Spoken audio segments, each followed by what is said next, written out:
Hello, hello, hello. We have officially gotten to week 3, and in this week 3 module, we're going to talk about intuitively eating out. So, when you're out and about, you don't have time to come back home to eat, or just when you're out with family, friends, whomever, getting a bite to eat outside of your kitchen. We'll talk a little bit more about that. We'll talk about self-help resources. So, how to make sure that your mindset is clear, some things to help you with that, and some practices to help you with that as well. And then we'll end it with our second variable training method, which is isometric holds. So, there are a few key rules of thumb when it comes to intuitively eating out. This will just help with structuralizing everything and just some guidance when choosing meals and stuff when you're eating out. So one is sticking to the 80-20 rule. We'll go more in depth into all 6 of these in the next slides. 2, listening to your hunger cues. 3, centering your meals around protein. 4, drinking water, even if you order other drinks. 5, adding in some veggies. And then lastly, 6, enjoying your meal out. So for the first 2 key rules of thumb, first off, that 80-20 rule. So 80-20 rule basically means 80% of the foods that you're eating comes from whole foods, and then 20% comes from whatever else you're craving or whatever else you want. It is so important to fuel your body with whole foods, so foods that are processed as least as possible while still loving what you're eating, because those whole foods have micronutrients, vitamins, and minerals that our body needs in order to function properly. So that would be meats, whole grains, starchy vegetables, beans, legumes, fruit, nuts, and seeds, which are all grilled, baked, or steamed. Number 2, listening to your hunger cues. So you want to make sure that you're tasting every single bite, taking your time while you're eating so that you have the ability to listen to your fullness cues. If you're stuffing your face as fast as possible, then it's likely that you may overeat because you're not giving your body enough time to actually feel the amount of food that's going into it. The hunger scale underneath that kind of gives you a guide as to how you should feel while you're eating and how you want to feel once you're full. So once you're satisfied, this is for hunger. So when you start to feel your stomach is empty and the urge is strong to eat up until you're satisfied and full. This hunger scale will be in one of the links under the week 3 as well, so you can always go back to it. And then the third one is centering your meals around protein. Remember, protein is the nutritional building block for muscle growth, and we want more muscle because muscle burns fat 24/7, and it also keeps you fullest for the longest amount of time since it takes a while for your body to process and digest protein. Some examples of protein: lean meats like beef, lamb, veal, pork; poultry like chicken, turkey, and duck; fish and seafood; eggs, dairy products, nuts and nut pastes; legumes and beans. And then 4, drinking water, even if you're ordering other drinks, because our bodies are made up of 70% water, including our muscles. So water is also how the body naturally detoxifies itself and aids in bloating and water retention. So although you may feel a little more bloated after eating out with the amount of increased sodium or sugar, drinking that water will help regulate your system back to that happy medium. And always remember that calorie-dense drinks will not aid your body in the energy that it needs for everyday activity and exercise. So if you like soda, you can opt for some diet soda. You can opt for something with 0 sugar, seltzer water, or something like that.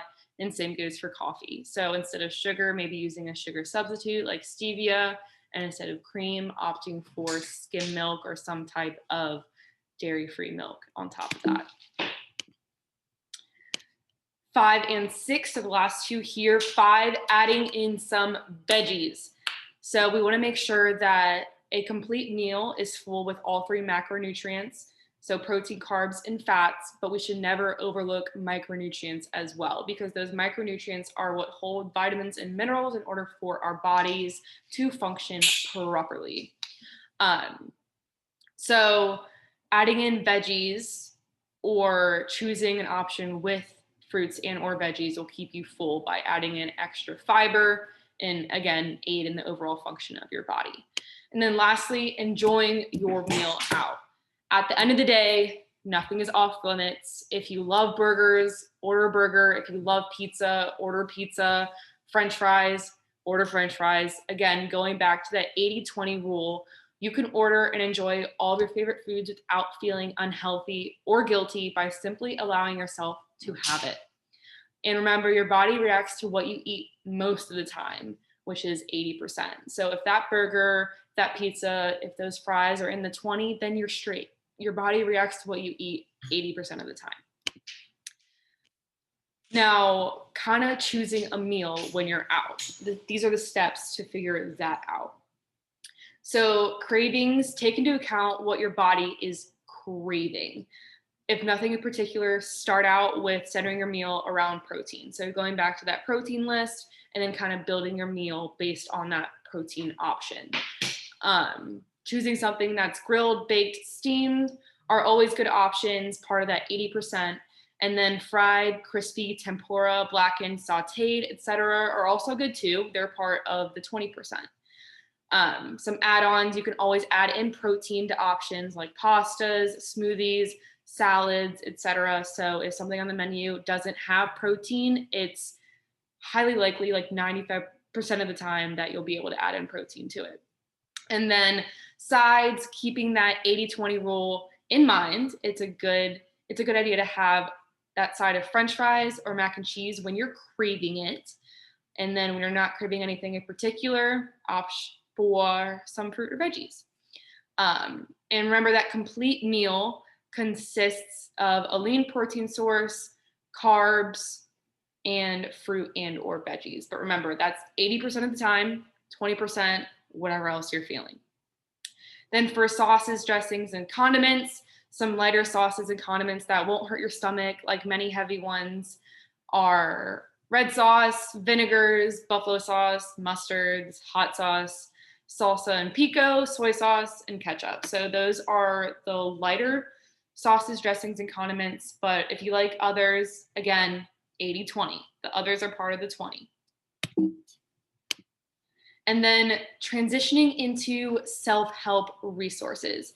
So these resources are extremely important, especially when you're working on altering your mindset, because you want to be surrounding yourself with as much optimistic, positive content as possible. And this will aid in that.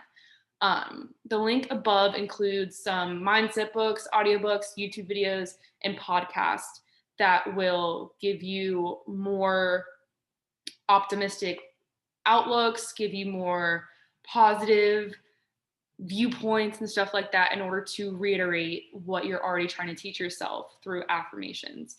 And again, the most helpful way to gain insight on a new or known area is through consistent knowledge that is enjoyable. And so if you like audiobooks, books, YouTube videos, podcasts, you're going to enjoy learning about these new perspectives and these new outlooks that are going to help you with that internal growth. So much information in here. I've read and listened to a bunch of these. If you have any questions about any of them, text me, whatever.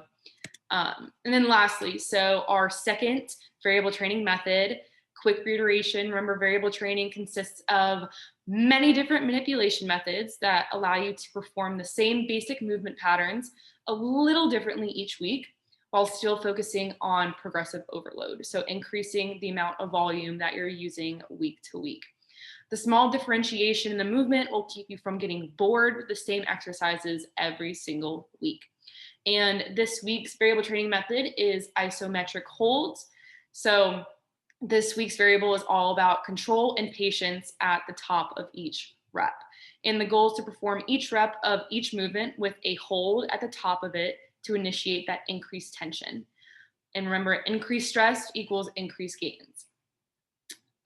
The isometric holds also emphasizes that mind to muscle connection, so you can feel the actual muscles that you're trying to hit rather than strengthening or hitting the movement in general. So the isometric part is the middle part of the movement. So if I were doing a bicep curl, that would be at the top.